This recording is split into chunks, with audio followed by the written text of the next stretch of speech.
Hey everyone, welcome back to another video. Today we'll talk about historical school again. हमारे last दो jurist of historical school जो कि हैं पुचता और Henry main बचे हैं. स्टार्टिंग के तीन jurist Montesquieu, Hugo and Savigny we have already done. I will put the link in the description box. एक बार वीडियो जाके देख लेना इन तीन जूरिस्ट की. अब हिस्टोरिकल स्कूल के बारे में बात करते हैं अगेन. सबसे पहले वील टॉक अबाउट पुचता. तो जो पुचता था he was a student of Savigny. Puchta छोटा सा ही व्यू है उसका ऑन हिस्टोरिकल स्कूल. वो छोटी बात करता है, ज्यादा बात नहीं करता है पुचता अबाउट हिस्टोरिकल स्कूल. वो ना स्टूडेंट रहा है सैविग्नी का. कौन? FK वन सैविग्नी, जिसका ऑलरेडी हमने ब्रीफली डिस्कस कर लिया कि उसने हिस्टोरिकल स्कूल में क्या बोला था. तो पुचता क्या बोलता है? According to him idea of law कहाँ से आया? Idea of law came due to a conflict between the interest of individual will and general will. अब पुचता क्या बोलता है कि लॉ आया between a conflict of interest between individual and general will. Individual will या general will क्या होता है? इंडिविजुअल विल जब इंसान अपने बारे में सोच रहा है, राइट. जनरल विल होता है जब वो कलेक्टिवली सबके बारे में सोच रहा है, सोसाइटी एज अ होल के बारे में सोच रहा है. जब इन दोनों के बीच में कंफ्लिक्ट होता है, कंफ्लिक्ट इन द सेंस जब इन दोनों के बीच में इंटरेस्ट मैच नहीं होते, इनके गोल्स मैच नहीं होते, तब आइडिया ऑफ लॉ आता है. मैं आपको एक एग्जांपल देती हूँ, उससे समझ आ जाएगा. इंडिविजुअल है कि मुझे पैसा कमाना है, इंडिविजुअल विल. जनरल विल क्या है कि मुझे पैसा अच्छे तरीके से कमाना है, राइट. अगर कोई पर्सन पैसा कमाने के लिए करप्शन कर रहा है या फिर ब्लैक मनी जनरेट कर रहा है बहुत ज्यादा, तो क्या वो उसकी इंडिविजुअल विल जो है पैसा कमाने की, क्या वो कन्फ्लिक्ट करती है फ्रॉम द जनरल विल कि आप दूसरों का पैसा भी खा जा रहे हो, आप दूसरों के साथ बुरा कर रहे हो, करप्शन कर रहे हो. ये जनरल विल है कि आपको दूसरों का बुरा नहीं करना, आपको दूसरों से पैसा नहीं ऐंठना है, right. This is general will. Collectively as a society का आपको दूसरों को भी पैसे कमाने देना है.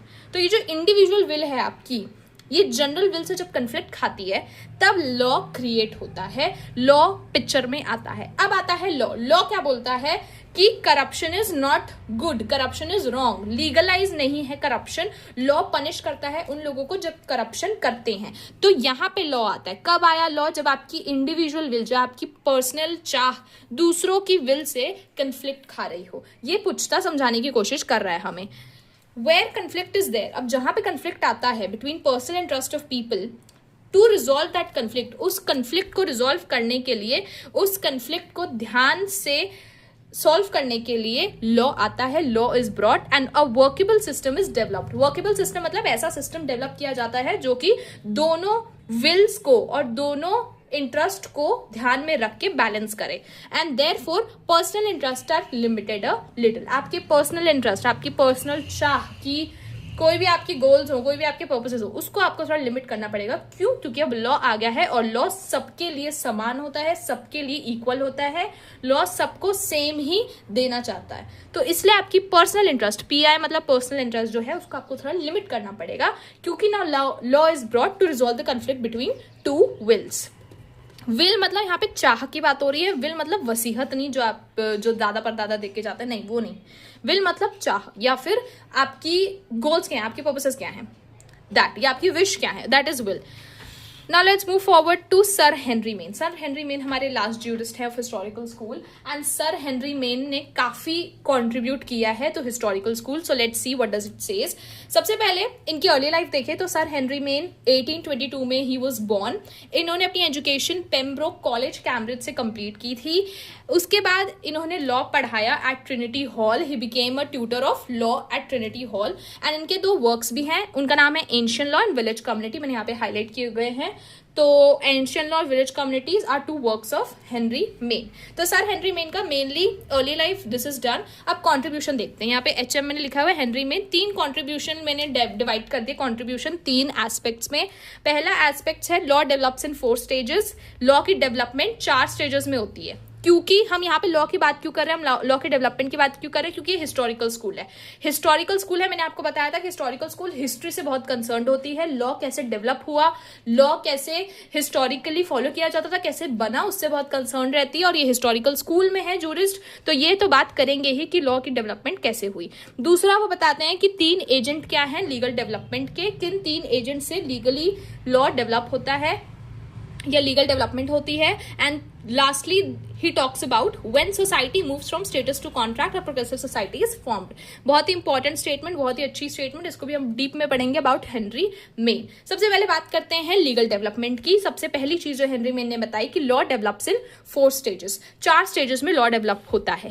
पहला स्टेज क्या है, 4 स्टेजेस के बारे में बात कर रहे हैं तो स्टार्टिंग से चालू करेंगे। ये पुराने एंशियंट टाइम से जो चीजें चलती आ रही है उसके बारे में हेनरी मेन ने बताया। और पहली चीज हेनरी मेन ने बोली कि फर्स्ट स्टेज है अपना, in the beginning law is made by the command of the ruler who is believe to be acting under divine inspiration. अब पहले के जमाने पे क्या होते थे, किंग्स होते थे, राजा होते थे। तो राजा जो भी बोलते थे, राजा की जो भी कमांड होती थी, है ना, यहाँ पे हम बात कर रहे हैं कमांड ऑफ द रूलर की। तो राजा की जो भी कमांड होती थी, राजा जो भी बोलते थे उसी को लॉ मान लिया जाता था। राजा ने जैसा आदेश दिया उसी को हम लॉ मानते थे। और ऐसा माना जाता था कि law as a messenger of God है, तो वो गॉड के मैसेंजर के रूप में हमें कमांड दे रहे हैं, बातें बता रहे हैं। तो ये हमारा पहला स्टेज था कि लॉ इंट्रोड्यूस कैसे होता था पहले जमाने में। फिर सेकेंड स्टेज में after it law crystallises into customs. It is totally opposite to what Savigny believes. According to him, law already exists and we just discover it. But Henry Main says that laws are command of ruler which later become part of the custom due to its uniform practice. Second stage में Henry main बोलता है कि law बन जाता है custom, मतलब कि law daily habit बन जाता है लोगों की, जिससे वो आगे रिवाज बन जाता है, ट्रेडिशन बन जाता है, कस्टम बन जाता है। ये बात एफके वॉन सैविग्नी से टोटली डिफरेंट है। एफके वॉन सैविग्नी का मानना था कि लॉ ऑलरेडी एग्जिस्ट करता है सोसाइटी में और हम उसको सिर्फ डेवलप करते हैं। हेनरी मेन बट बोलता है कि लॉ रूलर्स की कमांड होती है, कि लॉ जो है वो रूलर की कमांड होती है जो धीरे धीरे कस्टम्स में, ट्रेडिशंस में बन जाती है क्योंकि लोग उसको इतना फॉलो करने लग जाते हैं। अब आ जाओ तीसरा स्टेज। थर्ड स्टेज में priestly class who claim themselves to be learned in law and religion as well as minority apply and enforce customary laws। जब वो एक तरीके से रिवाज बन जाता है, जब वो एक कस्टम बन जाता है, तो डिफरेंट क्लासेस ऑफ पीपल, चाहे वो अपर क्लास हो चाहे वो माइनॉरिटीज हो, वो लॉ को फॉलो करना चालू कर देते हैं, लॉ को अपनी डेली लाइफ में अप्लाई करना, एनफोर्स करना चालू कर देते हैं। Now let's move to the fourth stage और द लास्ट स्टेज, जो कि होता है कोडिफिकेशन। फोर्थ स्टेज यहाँ पे we are talking about here. Fourth stage is codification. With discovery of the art of writing, a class of learned men and jurists advocated for codification of law to make it accessible and easily knowable. Simple सी बात है, धीरे धीरे जैसे जैसे writing I, लोगों ने लिखना चालू किया, लॉ को कोडिफाई किया गया। कोडिफाई मतलब लॉ को लिखा गया, अच्छे से पैटर्न में फॉर्म किया गया स्पेसिफिकली, और फिर इससे लॉ को पढ़ाना और लॉ को एक्सेसिबल बनाना बहुत इजी हो गया, है ना। लास्ट स्टेज हमारा आता है कोडिफिकेशन में, जहां लॉ फॉर्म होता है। हमारा कोडिफाइड लॉ कहाँ है, बेयर एक्ट्स में दिया हुआ है। बेयर एक्ट्स खोल के देख लेना अगर खोले नहीं हो अभी तक तो बेयर एक्ट्स में हमारा कोडिफाइड लॉ दिया गया है। एंड स्टेज लॉ का फोर्थ स्टेज होता है हमारा कोडिफिकेशन। अब आ जाओ second aspect of Henry main. Secondly Henry main बात करते हैं एजेंट्स ऑफ लीगल डेवलपमेंट की। तो सबसे पहले हमने क्या पढ़ा, सबसे पहले we read about law develop in 4 stages, then now we are reading about agents of legal development. तो इसको टिक मार दो। अब हम पढ़ेंगे एजेंट्स ऑफ लीगल डेवलपमेंट। क्या 3 एजेंट्स हैं, 3 एजेंट्स के बारे में बात करता है हेनरी मेन। पहला है लीगल फिक्शन, दूसरा है एक्विटी, लीगल फिक्शन, एक्विटी, और तीसरा है लेजिस्लेशन। अब इन सबको पढ़ते हैं धीरे धीरे। ये 3 एजेंट्स हैं लॉ के, ये याद रखना। सबसे पहले legal fiction. Now legal fiction का मतलब क्या होता है, लीगल फिक्शन ऐसी चीज होती है जो रियलिटी में एग्जिस्ट नहीं करती, जो रियल लाइफ में बिल्कुल एग्जिस्ट नहीं करती, बट लॉ के लिए एग्जिस्ट करती है। लॉ उसको एक इमेज देता है, लॉ उसको एक पोजीशन देता है, राइट। ऐसी कोई चीज जो सिर्फ इमेजिनेशन में एग्जिस्ट करती है या सिर्फ नाम के लिए एग्जिस्ट करती है, बट लॉ के लिए लीगली अगर देखा जाए तो वो एक पर्सन है, लॉ के लिए वो एक आदमी है, एक जीवित इंसान है। कैसी, ऐसी कौन सी चीजें हैं, यहां देखो। For example, fiction that companies are treated as legal person before law having rights and obligations but in reality does not have any humanly characteristics.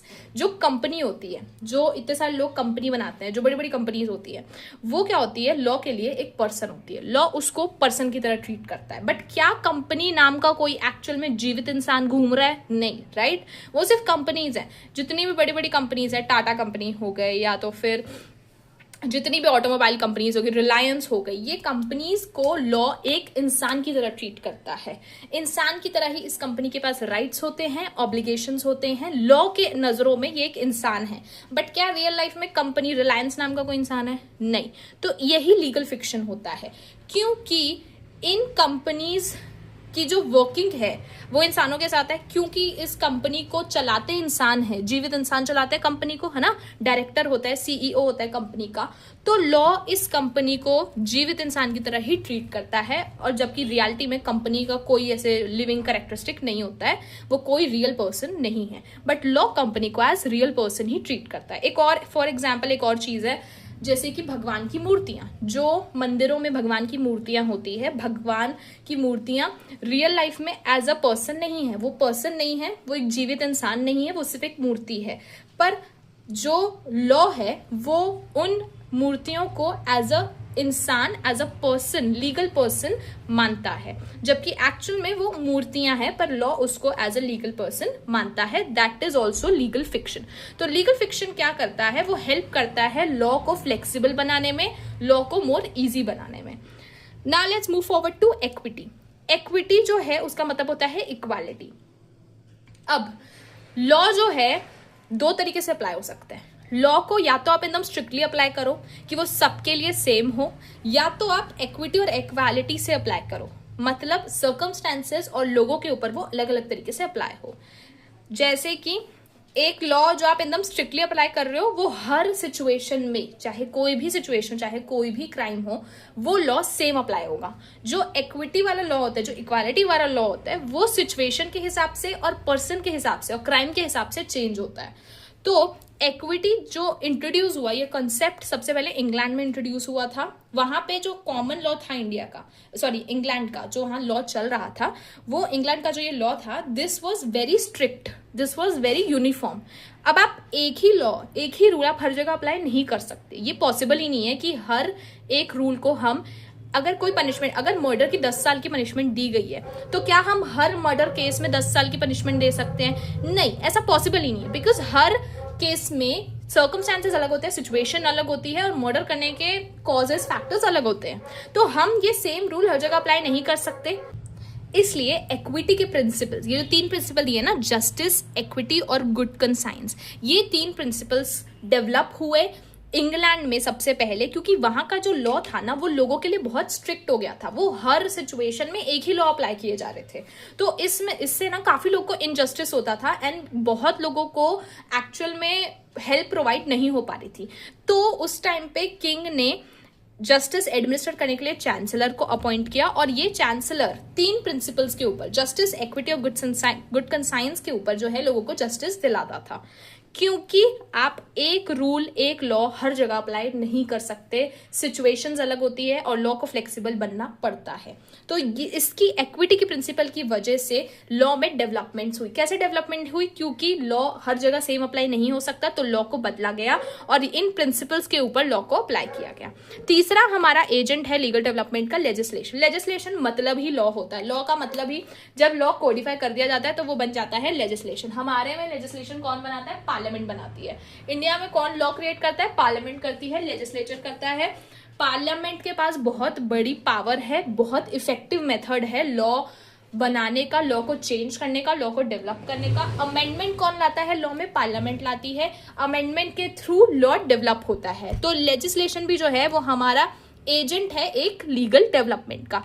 तो ये हमारा सेकेंड एस्पेक्ट जो था, this was our second aspect of agent of legal development. ये 3 भी हमारे हो गए। Now let's move forward to the last aspect of Henry Maine का थ्योरी। हेनरी मेन ने लास्टली बोला था कि when society moves from status to contract, a progressive society is formed. अब हम इसको पढ़ते हैं लास्ट में।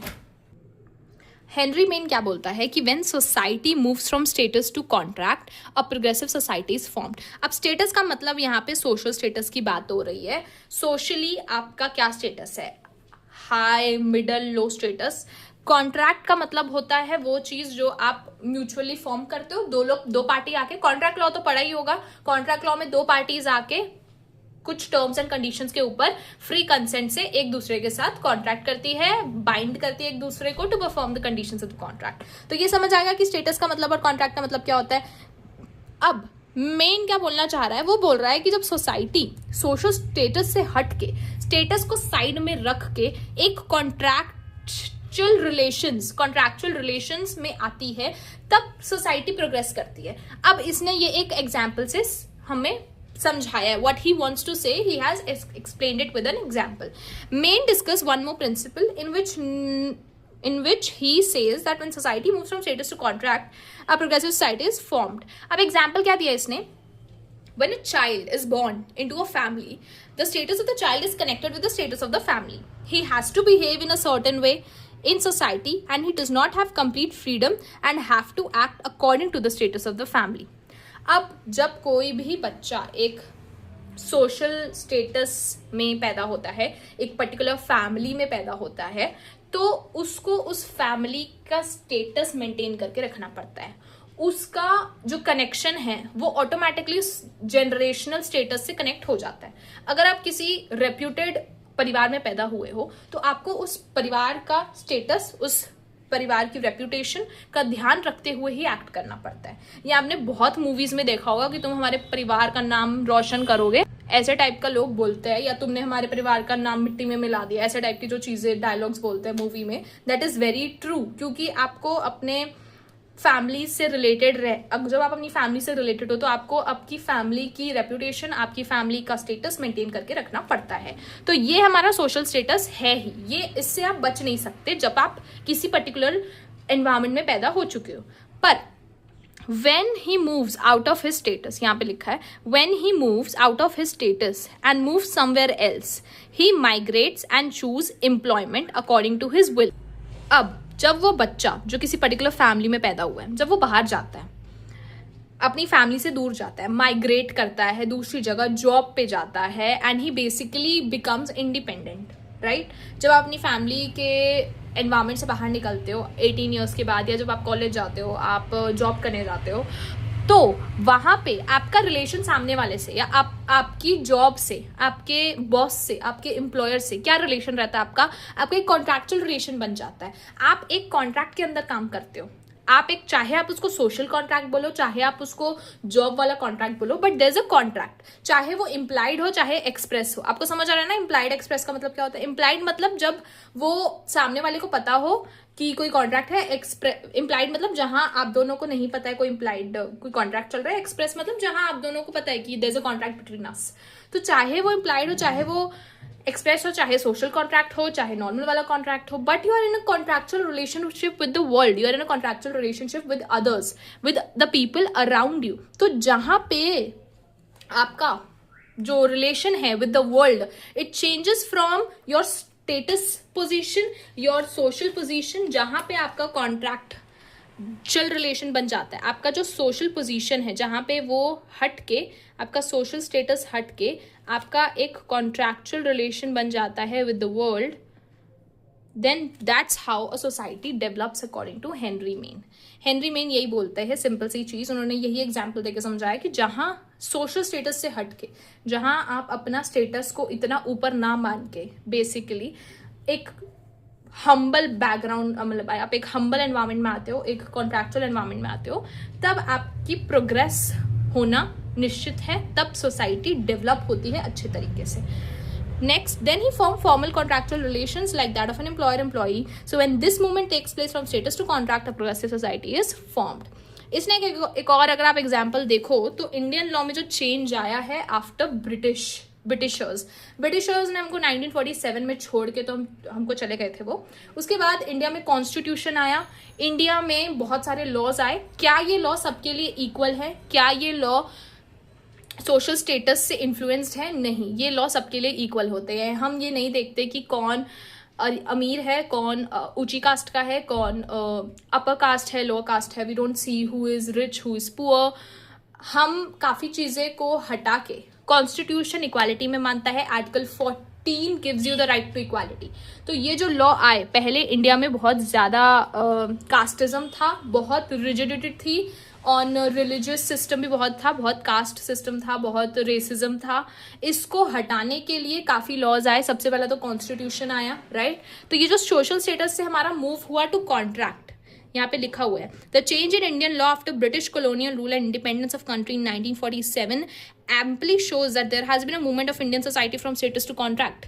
Abolition of zamindari system and other inequalities, laws against racial discrimination, and constitutional mandate in preamble. Part 3 Fundamental Rights, Part 4 DPSPs, all indicative of progressive society from status to contract. हमारा constitution ने आके काफ़ी लोगों को protect किया है, काफ़ी लोगों को जो भी लोगों के साथ डिस्क्रिमिनेशन हुआ है उसको हटाया है. So this particular movement from social status to contract, जहाँ पे लोगों ने अपने स्टेटस को हटा के नॉर्मल रिलेशंस फॉर्म करना चालू किया. So this is what a progressive society is and that's what indicates development of society according to Henry Maine का. आई होप आपको ये लास्ट वाला एस्पेक्ट समझ आ गया हो. यही 3 चीज़ों के बारे में बात की है हेनरी मेन हमारे काफ़ी मेन जूरिस्ट हैं ऑफ हिस्टोरिकल स्कूल और लास्ट जूरिस्ट भी हैं हेनरी मेन. इसके बाद we will deal with the next school. देखते हैं हमारा नेक्स्ट स्कूल कौन सा है. अभी के लिए we have done 5 jurists in historical school and that was historical school. I hope you have understood. Thank you for watching the video.